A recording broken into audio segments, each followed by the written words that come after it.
இருள் நடுவே உன் ஒளி உதிக்கும். இது இயேசு கிறிஸ்துவுக்குள் பிரியமான என் சகோதர சகோதரிகளை, இந்த நிமிட நட்சத்திற்கு இயேசுவின் நாமத்தில் நான் உங்களை அன்போடு அழைக்கிறேன். இருள் நடுவே உன் ஒளி உதிக்கும். இது இருள் சூழ்ந்த உலகில் தான் வாழ்ந்துட்டு இருக்கோம். அந்த இருளிலே நாம் ஒளியாக இருக்க வேண்டும். உங்கள் ஒளி மனிதர் முன் ஒளிர்வதாக என்று சொல்லி மத்தேயு நற்செய்தி 5:16 வாசிக்கிறோம் அல்லவா? அப்ப என்னுடைய ஒளி இந்த இருளிலே நான் ஒளியாக இருக்க வேண்டும்.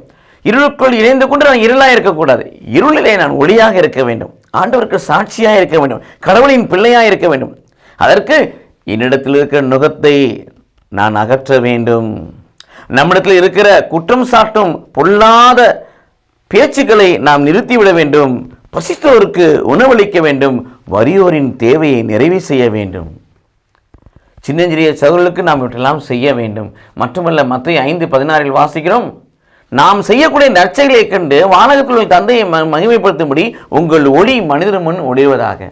பிறருக்கு நற்செயல்கள் நாம் புரிகின்ற போது வானகத்தில் உள்ள தந்தையை அதை மகிமைப்படுத்தக்கூடிய காரியமாய் மாறுகிறது.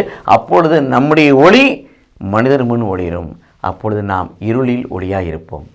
இருளிலே ஒளியாக இருக்க ஆண்டவரிடத்தில் நம்மை அர்ப்பணிப்போம். பிறருக்கு நன்மை செய்யக்கூடிய பிள்ளைகளாய் மாறுவோம். கடவுள் நம்மை ஆசீர்வதிப்பாராக. ஆமென்.